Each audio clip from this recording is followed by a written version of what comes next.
Primero, gracias a los impulsores de esta cumbre social y política, a las organizaciones, a las personas, compañeros y compañeras que han estado en todo este proceso de organización de la cumbre. Por supuesto, muchas gracias a los congresistas y las congresistas que nos han brindado la oportunidad a lo largo de este año de poder participar en el debate congresional sobre el tema de la renta básica. Por supuesto, lo que vamos a presentar hoy es fruto de un proceso de aprendizaje colectivo en diferentes instancias, desde las congresionales hasta instancias de los preforos que se han organizado para la realización de esta cumbre social y política, con el intercambio de muchas organizaciones sociales, líderes y lideresas, para poder consultar y aprender de las realidades de grupos poblacionales como los afrodescendientes, indígenas, campesinos y las realidades territoriales, para poder responder de la mejor manera posible para que este anhelo de una renta básica sea ya y además efectiva para el gran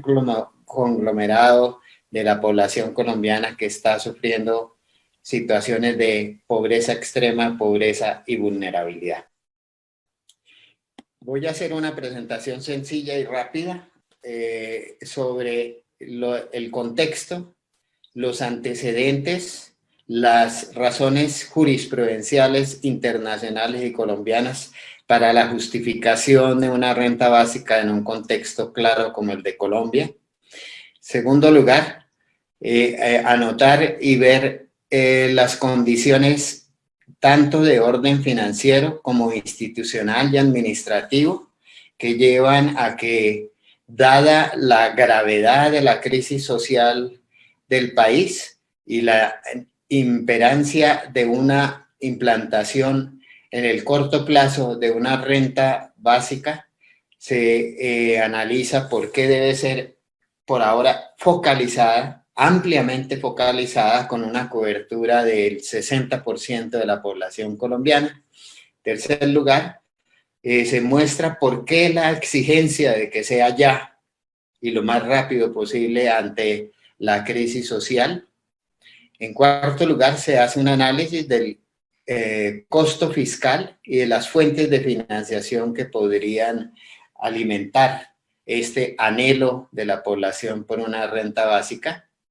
Y por último, un breve esbozo de algunos de los principales artículos del articulado del proyecto de ley, sobre todo ilustrando aquellos retos que tenemos para poder hacer efectivo este anhelo a la población. Primero, renta básica y derechos humanos. La renta básica está claramente justificada a la luz de la jurisprudencia internacional y colombiana, en la internacional que tiene su asiento fundamental en el artículo 25 de la Declaración Universal de los Derechos Humanos,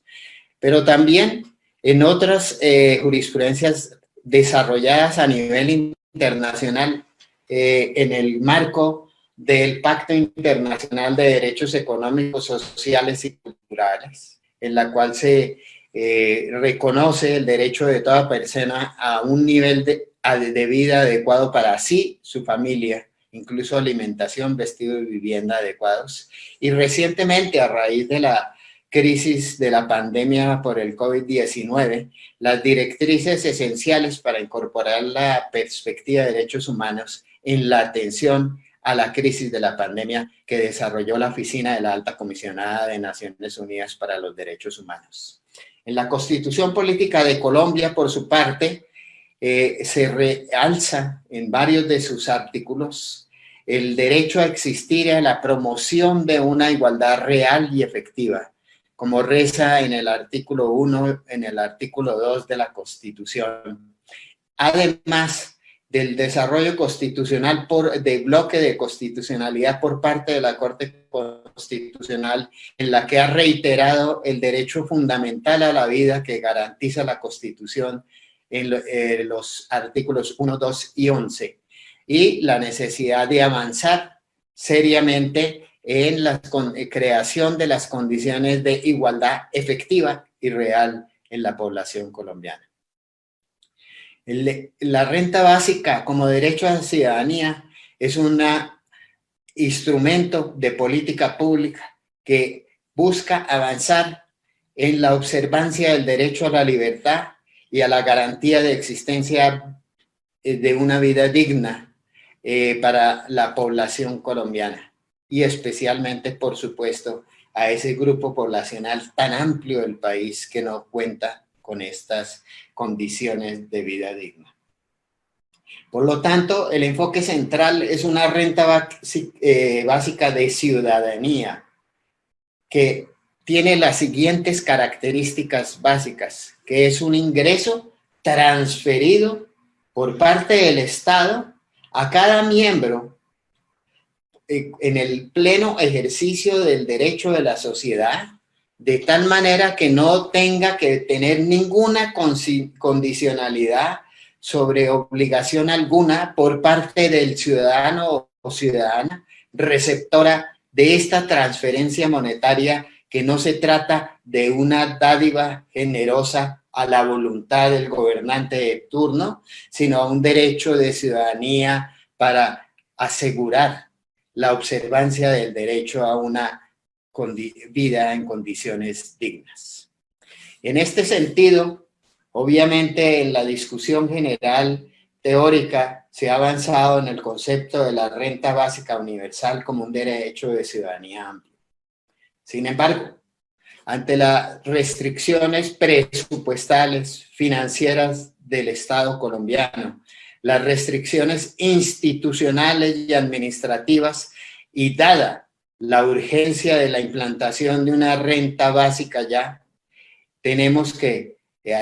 recortar la visión del universalista de la renta básica para que en esta etapa de transición, al menos en el país, se opte por una renta básica ampliamente focalizada y con carácter de política de Estado en respuesta a un derecho ciudadano para que se tenga en el inmediato plazo una cobertura de cerca del 60% de la población que irá consultándose de acuerdo a la evolución de la situación económica, política, social y financiera del Estado colombiano. ¿Por qué la renta básica ya? Para ello tenemos que entender el grado de crisis social, económica y financiera que ha venido siendo agravada por la pandemia del COVID-19, que a su vez ha develado la existencia ya clara de serias fracturas sociales en el país, que la misma pandemia se ha encargado de agravarlas y reproducirlas, e incluso de crear nuevas instancias, de nuevas formas de pobreza, marginación y desigualdad. De acuerdo a la encuesta nacional de presupuesto de hogares del DANE, actualizada a diciembre de 2019, justo con antelación a la pandemia, la pobreza monetaria en el país alcanzaba a más del 35% de la población colombiana, cerca de 5 puntos porcentuales por encima de la promedio para América Latina y el Caribe. Y con un agravante, que esta pobreza monetaria en las zonas rurales, es decir, los centros poblados y rural disperso, superaba el 47%. Esto quiere decir que más de 17,5 millones de personas en Colombia estaban en pobreza monetaria, con el agravante de que el 38.2% de las mujeres estaban en esa condición de precariedad, en tanto que para los hombres en promedio era del 34%. Con otro agravante serio, pensando no solo en el presente, sino especialmente en el futuro del país, el caso de las juventudes. El 43% de las juventudes están bajo la línea de pobreza. Por supuesto, esta situación es extremadamente diferencial entre territorios del país. La pobreza, por ejemplo, en Quibdó superaba el 61%, en Riohacha el 50%, incluso en Santa Marta el 44%, en tanto que otros territorios y ciudades como Bogotá estaban en el 27.2%, ya de por sí cifras elevadas de pobreza. Sin embargo, a pesar aún de que antes de la pandemia ya había una situación de retroceso a algunos de los procesos de reducción de relativa y lenta de la pobreza y de la desigualdad, hay indicativos serios de cómo durante la pandemia la situación vino a agravarse aún más. Un primer elemento a tener en cuenta. De acuerdo con el pulso social del DANE, una encuesta, a enero del 2021, 2 meses atrás, el 66% de la población consideraba que la situación económica de su hogar, comparada con la de 12 meses atrás, es decir, enero del 2020, es peor o mucho peor. O sea, 2/3 de la población considera que su situación económica ha empeorado a raíz de la pandemia del COVID-19. Con un agravante. En enero del 2021, el 67% de los hogares consumieron 3 comidas al día, pero eso quiere decir que una cuarta parte de los hogares que sí consumían 3 comidas al día en enero del 2020 dejaron de consumir al menos una comida al día. Esto demuestra serios problemas de falta de ingresos y por lo tanto problemas sanitarios y de nutrición exacerbados en muchos hogares en territorios del país.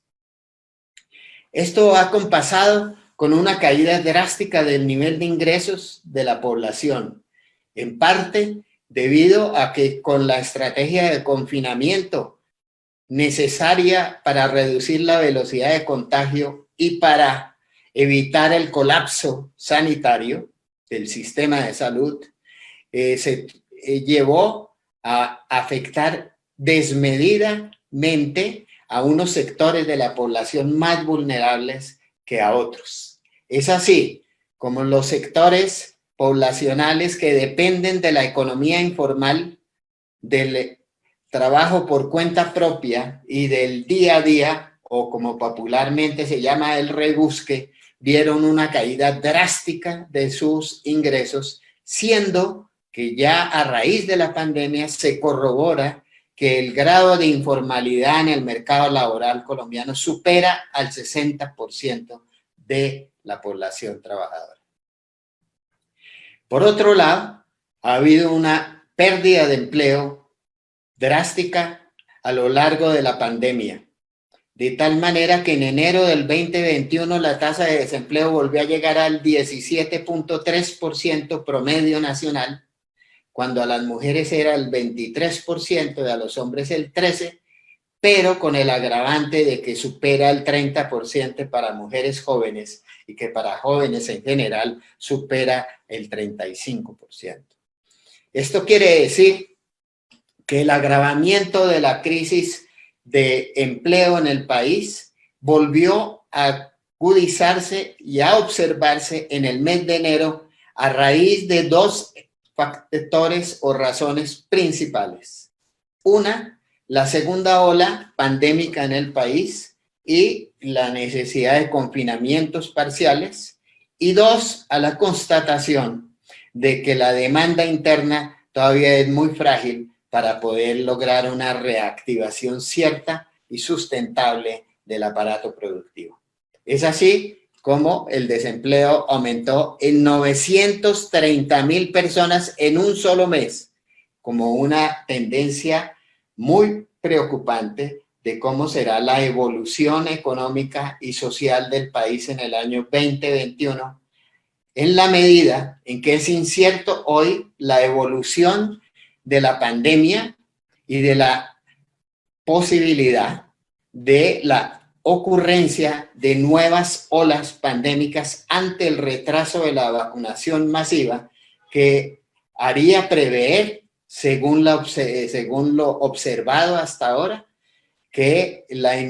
llamada o denominada inmunidad de rebaño no llegaría al país en el año 2021, con el consecuente aumento de incertidumbre y de riesgo a la inestabilidad de la recuperación económica del país, que podría ser muy inferior a la del 5% prevista por algunos organismos internacionales y por el gobierno nacional en términos del crecimiento económico del PIB. En estas circunstancias y con otra información oficial del DANE, algunos autores, expertos y he hecho proyecciones sobre la agudización de la pobreza en el año 2020 en medio de la pandemia. Y podemos afirmar que la pobreza monetaria en el país a finales del 2020 debió haber llegado al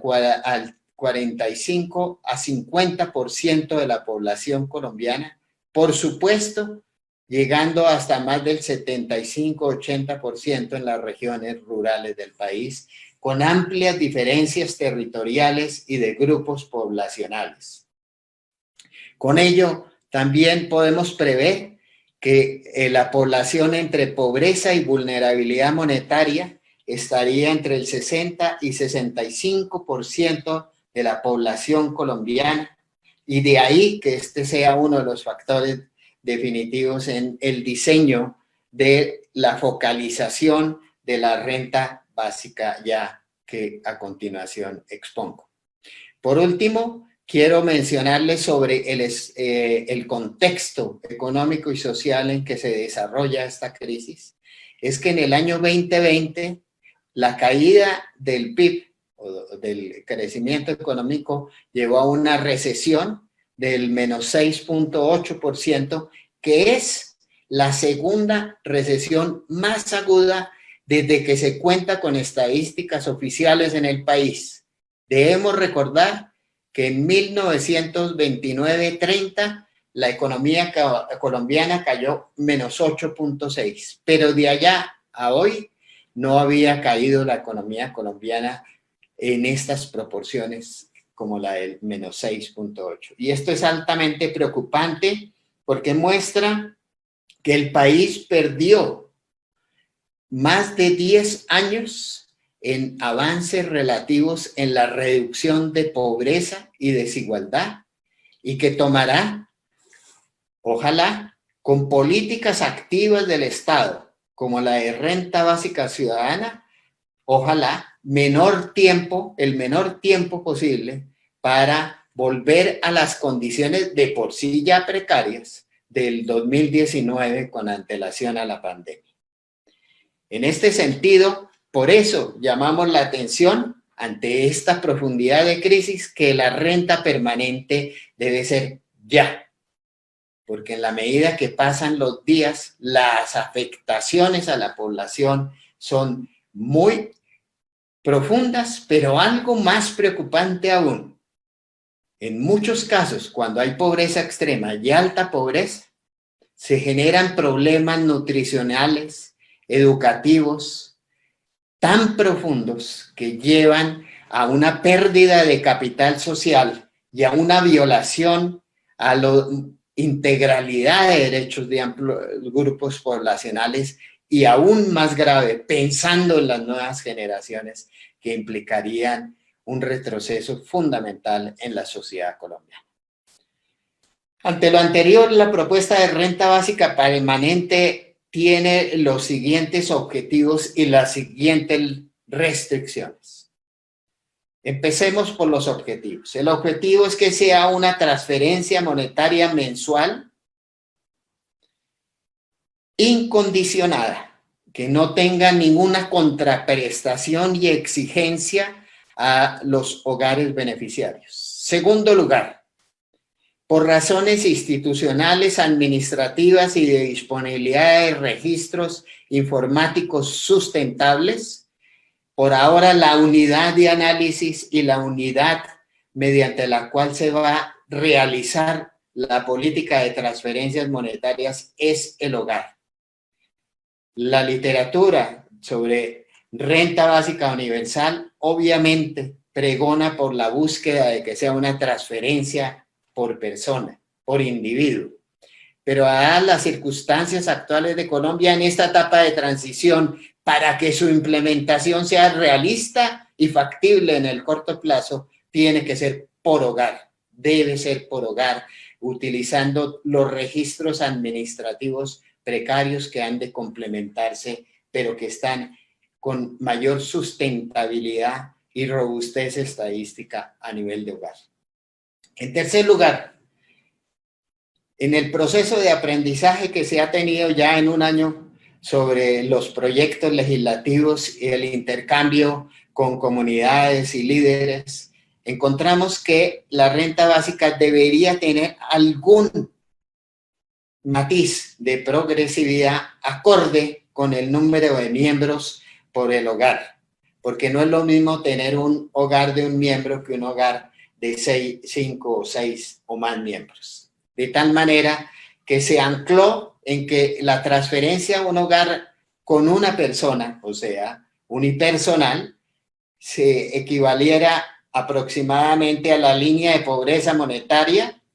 y que se incrementara para el año 2021 en 40,000 pesos por cada miembro adicional del hogar, hasta llegar a 470,000 a hogares de 5 o más miembros.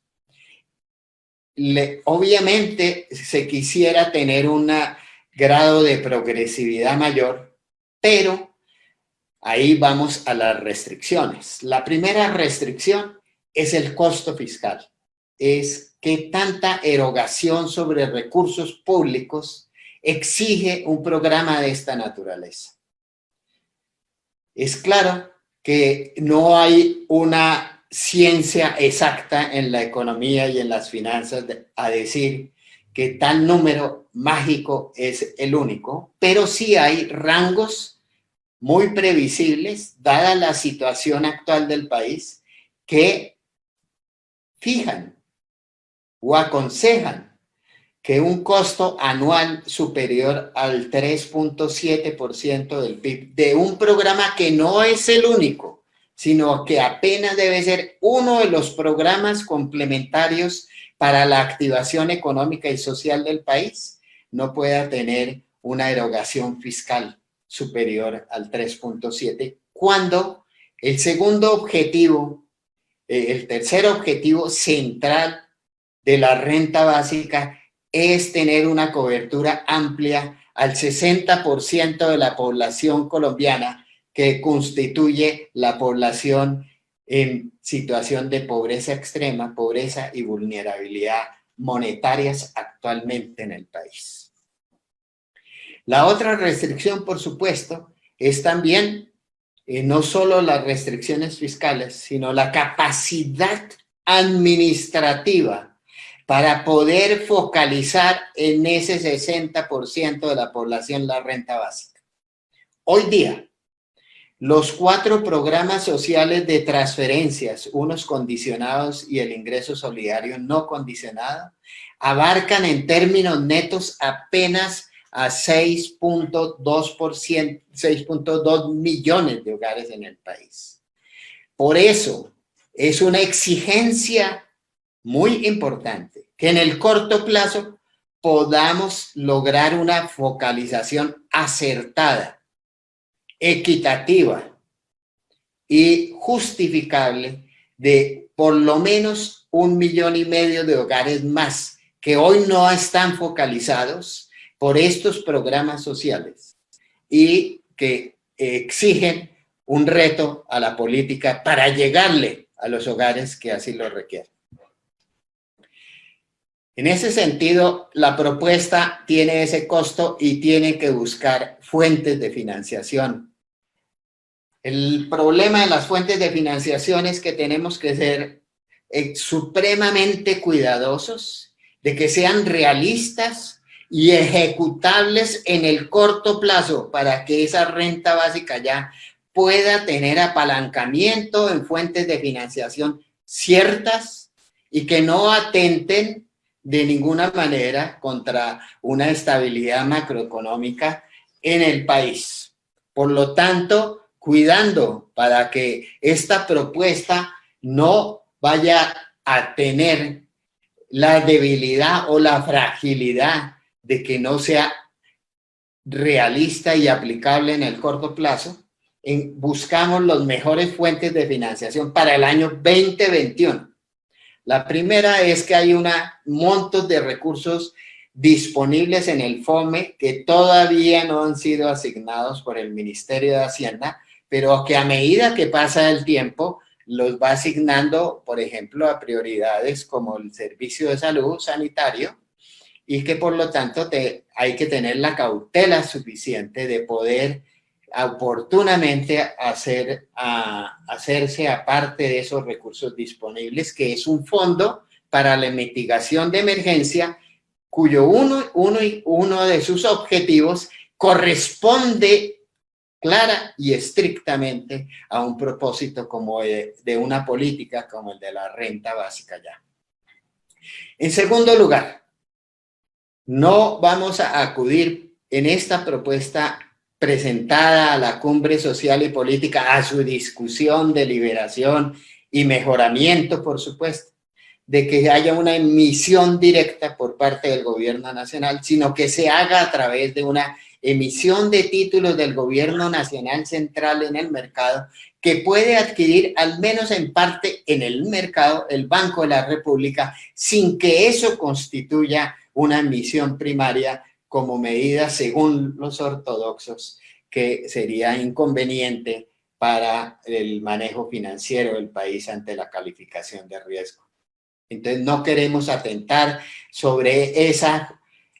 razón que aducen los ortodoxos, sabiendo que a través de este mecanismo pudiéramos lograr el mismo objetivo de una manera limpia y ortodoxa. Tercera, es una reducción del costo del servicio de la deuda pública externa e interna para generar recursos presupuestales netos, por ahora en el 2021, pero que también los generaría en los años ulteriores, teniendo algo en cuenta. Yo sé que esto es muy específico, pero es muy importante que lo tengamos en cuenta. El costo del servicio de la deuda que hubo en el año 2020 fue del orden de 54 billones de pesos, más alto que el costo fiscal que tendría este programa. Pero como ya lo viene haciendo el gobierno desde el año pasado, en la medida, por ejemplo, que se emitan títulos de deuda externa a plazos más razonables, en vez de 20 años, 50 años, por ejemplo, y en vez de tasas de interés del 2 o 3% al 1%, como ya se ha logrado, eso libera recursos netos y pensamos que con operaciones de mercado sin atentar en contra de la credibilidad y el riesgo de deuda soberana, podríamos liberar hasta 10 billones de pesos al año con un manejo cauteloso, pero serio, de la deuda pública externa del país, sin tener que recurrir a la reestructuración de deuda, a no ser que por acuerdos regionales, políticos y económicos, se vaya a un tratamiento preferencial de la deuda de los países de la región, que por supuesto Colombia tendría que liderar y aprovecharse. Cuarto, este es un tema muy importante y de economía política central. Así como se ha discutido tanto sobre la inviabilidad según los sectores ortodoxos y ciertos sectores gubernamentales, de que una renta básica es demasiado onerosa para las finanzas públicas. En la ley 2010 del 2019, o sea, la última reforma tributaria, tras bambalinas y sin discusión suficiente y con una justificación social y económica muy precarias, por no decir ninguna, se logró que 10 billones de pesos en exenciones, descuentos y rebajas del IVA, el ICA y el impuesto a la renta favorecerían un conjunto muy limitado de empresas, de nuevo sin la debida justificación social y económica. O sea, con una norma, una regla como esa reforma tributaria, tras bambalinas se otorgaron 10 billones a pocas empresas. Lo que estamos sugiriendo, como ya se ha sugerido en el debate congresional del año pasado, es la inaplicación de esas normas de descuentos y rebajas tarifarias para poder generar esos 10 billones para una causa mucho más justificable social y económicamente, como es la renta básica ya. Y el quinto, entre otras, es un reordenamiento y racionalización del gasto público a la luz de las prioridades sociales en medio de la crisis que tenemos. Ante estas circunstancias, la propuesta es financiable de una manera que no atenta contra las finanzas públicas, pero que por supuesto, y lo tenemos que tener claro, requiere una economía política de la inclusión social y del ejercicio de la búsqueda del derecho de ciudadanía y obviamente de garantizar las necesidades básicas de la población colombiana, por ahora en esta instancia, a la población en pobreza extrema, pobreza y vulnerabilidad monetarias. En ese contexto, el articulado del proyecto de ley que se pone a consideración de la cumbre social y política para, con su conocimiento, sabiduría y pueda deliberar y contribuir al mejoramiento del proyecto con miras a los objetivos que creo están ampliamente compartidos. Debemos destacar solo algunos artículos para no alargarme más y terminar ya con el tiempo que me han asignado. Uno de los temas es lo que mencionaba previamente. Tenemos que tener un trabajo colectivo, social, comunitario, para poder contribuir a la identificación de los hogares,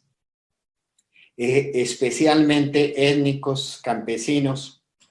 indígenas y afrodescendientes, en territorios alejados, de difícil acceso, pero bajo condiciones muy precarias socialmente, e incluso de hogares en los cinturones de miseria de las ciudades del país, para que, siendo no focalizados todavía,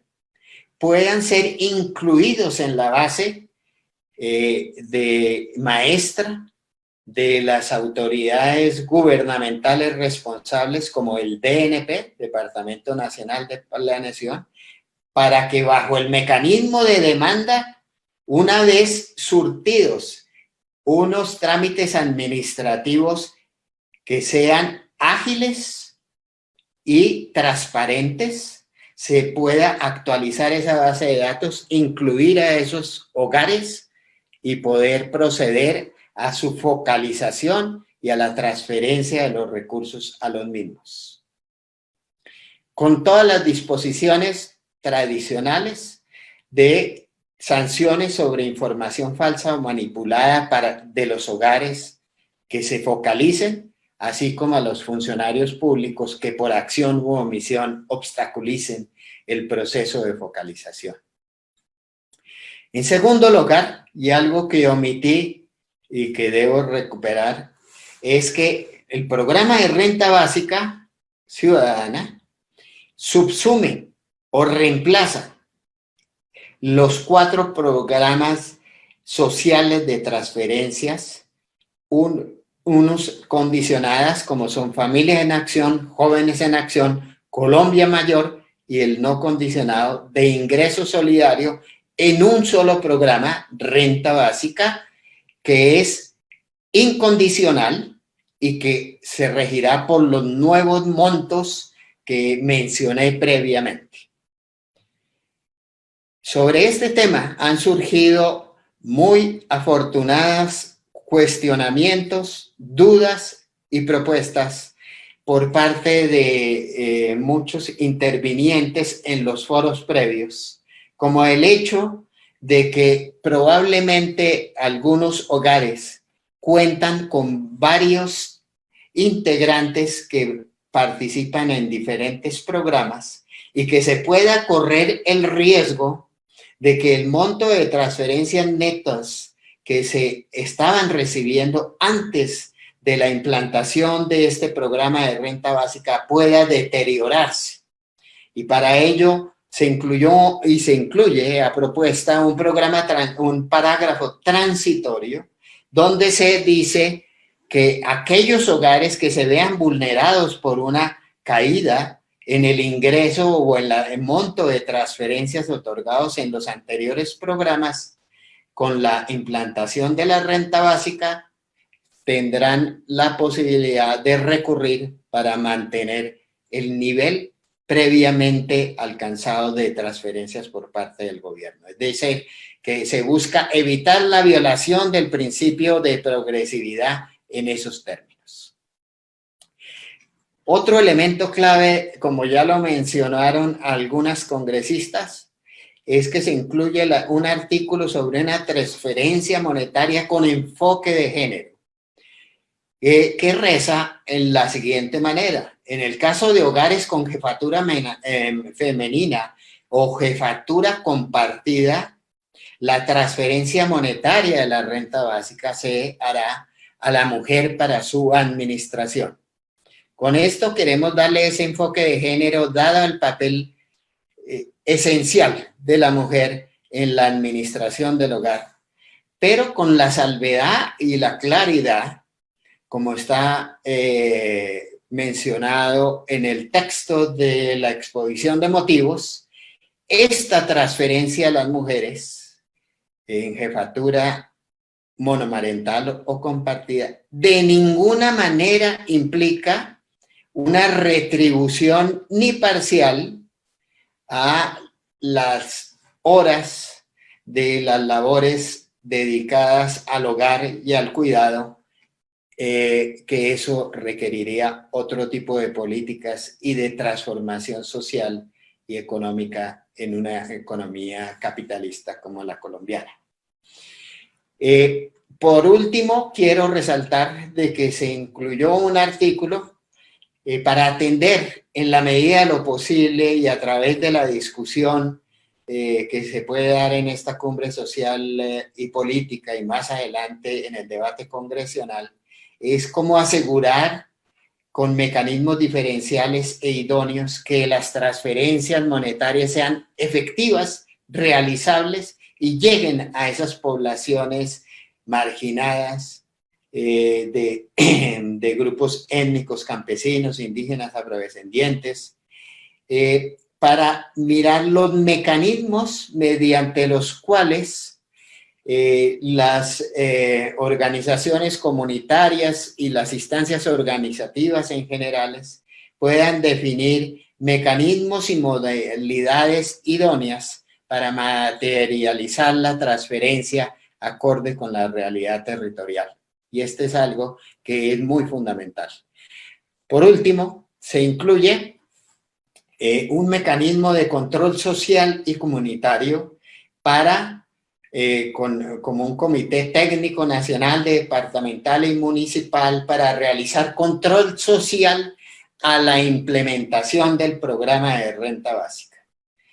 Hay previsto, como en los otros proyectos presentados al legislativo, que haya un mecanismo de evaluación y de control por parte de las autoridades gubernamentales responsables, como el DNP, pero aquí queremos que se incluya ese mecanismo de control social y comunitario para la implementación del